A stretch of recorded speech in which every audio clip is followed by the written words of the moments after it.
Hello friends, welcome to this YouTube channel. I am Paras Dare, the Faculty of English. In today's video, we are going to talk about the contributor's vision of career from acquisitive career to contributive career. So let's begin our career journey from the types of career. There are two types of career. One is acquisitive career and the another is contributive career. So first of all, let's talk about acquisitive career. In this career, an acquisitive career is one in which the career seeker is focused on acquiring higher position, higher salary, more benefits, etc. In this type of career, career seekers focused on salary, big position, and many external benefits.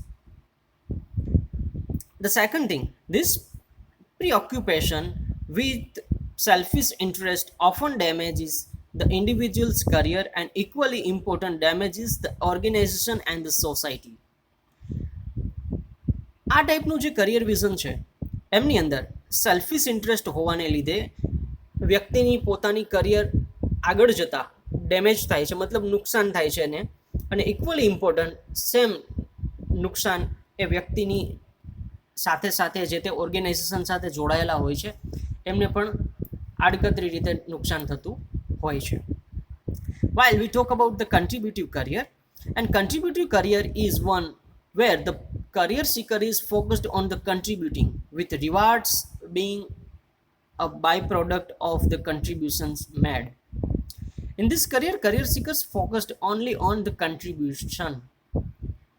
જે જગ્યાએ કામ કરે છે વ્યક્તિ એ જગ્યાએ એમનું focus હોય છે કે કન્ટ્રીબ્યુશન કરે, વધારેમાં વધારે યોગદાન આપે, જેથી કરીને વ્યક્તિ કંઈ આગળ જતા કંઈક સારી રીતે યોગદાન આપી શકે.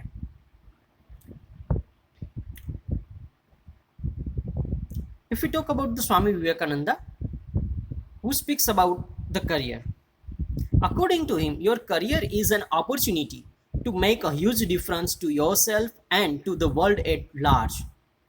It means career opportunity. આપણું જે કરિયર છે એક આપણા માટે તક છે to make a huge difference, જેનાથી આપણે કંઈક મોટો તફાવત દર્શાવી શકીએ. To the world at large, એક વિશ્વની ફલક પર આપણે આપણા કામથી, આપણા યોગદાનથી કંઈક નવું કરી શકીએ.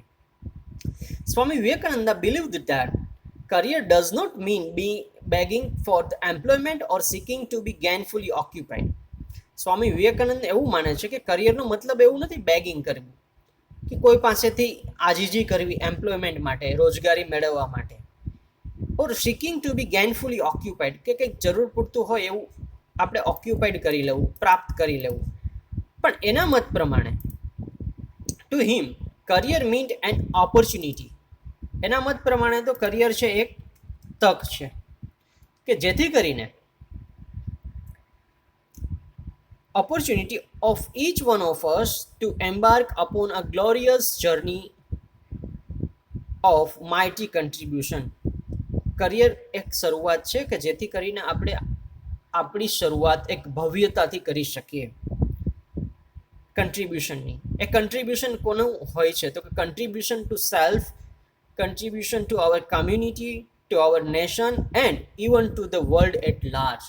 આ યોગદાન આપણે આપણાથી શરૂઆત કરશું. પહેલાં આપણે યોગદાન આપણા માટે આપશું, આપણી કમ્યુનિટી માટે, આપણા નેશન, આપણા રાષ્ટ્ર માટે, and at last at the world at large, એક વિશ્વ લેવલે પણ આપણે કંઈક સારી રીતે યોગદાન કરવાનું છે. This is a dynamic thing કે જે આપણે અગાઉ વાત કરેલી સક્સેસ વિશે એમને રિલેવન્ટ જ છે, કે સમયની સાથે સાથે આપણે આગળ વધતા જવાનું છે અને કંઈક એવી રીતે યોગદાન આપવાનું છે જેથી કરીને આપણે કોઈને કોઈ જગ્યાએ બીજા કોઈ લોકોને પણ લાભ આપતા રહીએ. So let's start from the contributors career strategy to choose the appropriate vision of career. The first thing is opportunity vision. Does this job offer? While finding a job, we are looking like that: high salary and perks, holidays, incentives, જ્યારે પણ job find કરતા હોય ત્યારે કોઈ વ્યક્તિ છે જોબની પસંદગી આ રીતે કરતી હોય છે કે ભાઈ કેટલી સેલેરી આપવામાં આવે છે અને બીજા વધારાના લાભ કઈ રીતના છે, હોલિડેઝ કેટલા મળવા પાત્ર રહે છે આ જોબની અંદર, અને ઇન્સેન્ટિવ્સ કયા પ્રકારના પ્રોત્સાહનો મળે છે. In this type of the opportunity or rewards are more important than the quality of the work and one's own development in the jobs. આની અંદર વ્યક્તિ છે માત્ર ને માત્ર રિવાર્ડ્સને ધ્યાનમાં રાખીને જોબની પસંદગી કરે છે, કેમ કે એના માટે રિવાર્ડ્સ વધારે મહત્વના છે ક્વોલિટી ઓફ ધી વર્ક કરતાં અને પોતાના વ્યક્તિગત ડેવલપમેન્ટ કરતાં. While as a contributor, if we talk about, while finding a contributor person a job, you find what does this job offer, like opportunities to face the challenges and develop the new skills, કે આ લોકો opportunities provide કરે છે અથવા તો નવી નવી કયા પ્રકારની ઓપોર્ચ્યુનિટીઝ મળે છે આપને, કેટલી ચેલેન્જોનો સામનો કરવો પડે છે, કેટલી નવી સ્કિલ્સ મળવા પાત્ર રહે છે આની અંદરથી શીખી શકીએ એમ છીએ. Opportunities to meet people and learn new things, કેટલા નવા લોકોને મળી અને નવી નવી સ્કિલ્સ આપણે શીખી શકીએ છીએ. And the opportunity two make a huge difference, કેટલું આપણે હકારાત્મક પરિવર્તન લઈ આવી શકીએ છીએ, તફાવત શોધી શકીએ છીએ. તો આ જ્યારે જોબ ફાઇન્ડ કરે છે ત્યારે કન્ટ્રીબ્યુટર વ્યક્તિના માઇન્ડની અંદર એવું સેટ હોય છે કે કંઈ નવું ઓપોર્ચ્યુનિટી એમને કયા કયા પ્રકારની મળવા પાત્ર રહે છે, નવી ચેલેન્જો માટેની, નવી સ્કિલ શીખવા માટેની, નવા લોકોને મળવાની, એ લોકો પાસેથી કંઈ નવું નવું શીખી અને કંઈક હકારાત્મક તફાવત શોધી અને પોતે કંઈક નવું શીખી શકે. તો એમની અંદર વાત કરે છે opportunities to face the challenges and ones own development are more important than the salary and perks. તો આ વ્યક્તિ માટે ઓપોર્ચ્યુનિટીઝ બહુ વધારે મહત્વની હોય છે ચેલેન્જોનો સામનો કરવા માટે અને પોતાના ઓન ડેવલપમેન્ટ માટેની. સેલેરી અને પર્ક્સ એના માટે એટલું બધું મહત્વનું હોતું નથી. આગળ વાત કરીએ તો પર્પઝ વિઝન છે. સેકન્ડ આવે છે પર્પઝ વિઝન, હેતુને ધ્યાનમાં રાખવું છે. I can work in the field that I have been trend in, કે જેની અંદર મેં ટ્રેનિંગ લીધેલી છે, જેની અંદર માસ્ટરી છે, એની અંદર જ હું કામ કરી શકું છું.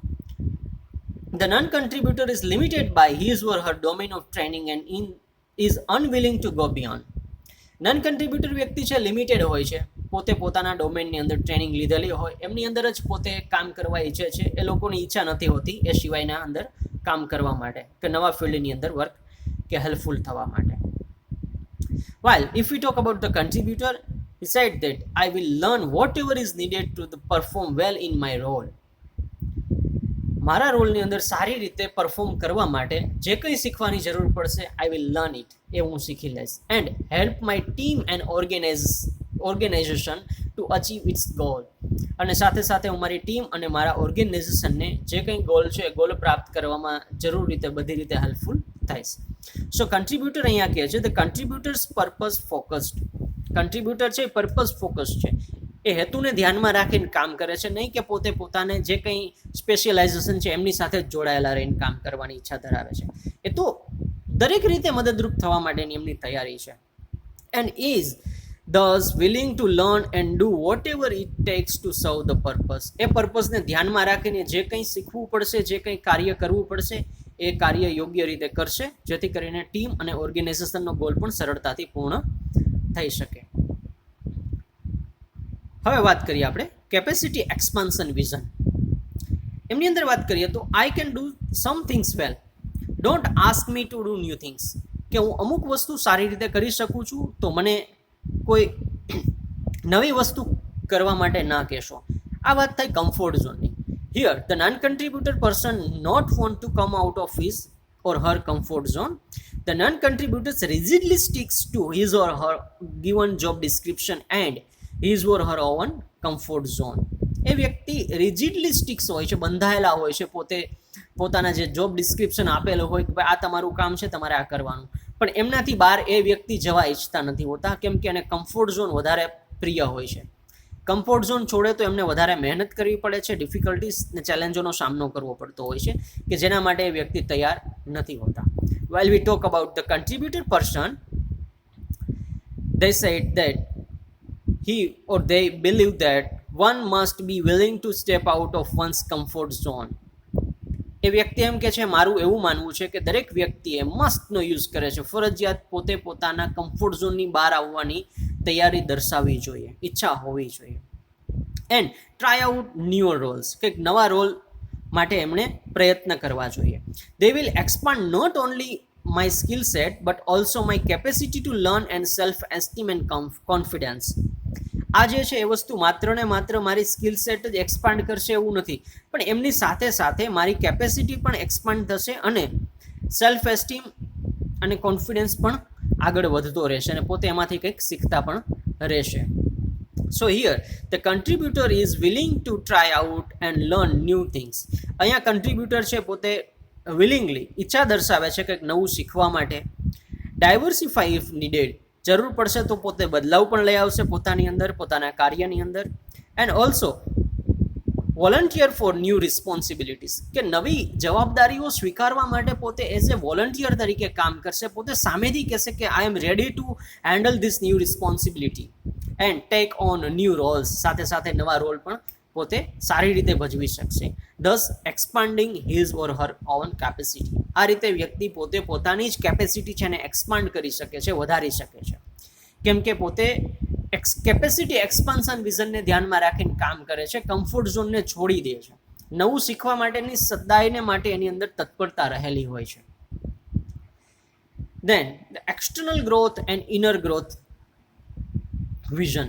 આ છે છેલ્લું વિઝન છે, ફોર્થ વિઝન. એક્સટર્નલ અને ઇનર ગ્રોથ, બંને ગ્રોથ એમની અંદર આવી જાય છે, એક્સટર્નલ પ્લસ ઇનર. જે રીતે આપણે થર્ડ યુનિટની અંદર વાત કરેલી એક્સટર્નલ સક્સેસ અને ઇનર સક્સેસની, એ જ રીતે આની અંદર ગોલ વિશે પણ વાત છે. If V talk about the non કન્ટ્રીબ્યુટર, for him success means more money, more power and more position. એમના માટે તો વધારે પડતી પૈસાની બાબત હોય, મોર મની, સારી એવી પોઝિશન હોય, સારો એવો પાવર હોય, એના માટે સક્સેસ છે. તો નન કન્ટ્રીબ્યુટરની વાત કરીએ તો the non contributor recognises and chases only external growth. માત્ર ને માત્ર એ સ્વીકાર શું કરશે? એક્સટર્નલ ગ્રોથ, અને એક્સટર્નલ ગ્રોથને પાછળ જ દોડતા રહેતા હોય છે. Now we talk about the contributor person. For them, success means external growth combined with growth in my capacity, leadership skill and the ability to contribute effectively. આ વ્યક્તિ માટે કન્ટ્રીબ્યુશન મતલબ કે એમનો જે ગોલ હોય છે એ એક્સટર્નલ ગ્રોથની સાથે સાથે પોતાની કેપેસિટી જે હોય, કામ કરવાની ક્ષમતા, એમની અંદર વધારો થાય, એમની જે લીડરશિપ સ્કિલ્સ હોય, નેતૃત્વની ક્ષમતા, એમની અંદર પણ એક્સપાન્ડ થવા જોતું દેખાતું હોય છે એમને. And also ability to contribute effectively, કે પોતે કંઈક ઇફેક્ટિવલી કન્ટ્રીબ્યુશન આપી શકે, એ એના ઉપર એમનો ફોકસ હોય છે. Here the contributor recognises and seeks the both external growth as well as inner growth within himself or herself. તો અહીંયા એક્સટર્નલ ગ્રોથની સાથે સાથે ઇનર ગ્રોથ ઉપર પણ કન્ટ્રીબ્યુટરનો ફોકસ હોય છે, કે જેથી કરીને પોતે ઇનર સક્સેસ પણ પ્રાપ્ત કરી શકે, ઇનર ફુલફિલમેન્ટ પણ એમને પ્રાપ્ત થતું રહે. સો અહીંયા આપણે જે કન્ટ્રીબ્યુટર્સ વિઝન ઓફ કરિયરના જે 4 એક્સપ્લોરેશન્સ હતા એમના વિશે વાત કરેલી. So thank you for watching this video. And આનું જે નેક્સ્ટ વિડીયો આવશે એમની અંદર આપણે કન્ટ્રીબ્યુટર્સ વિઝન ઓફ કરિયર વિશેના જે કંઈ સિનેરિયોસ હશે અથવા તો જે રિયલ લાઈફ એક્ઝામ્પલ્સ હશે કે જેમાંથી આપણે કંઈક ઇન્સ્પાયર થઈ શકીએ અને આપણે કંઈક આગળ વધવા માટેનું ગાઈડન્સ મેળવી શકીએ. સો please stay tuned for the next video. Thank you for watching this video.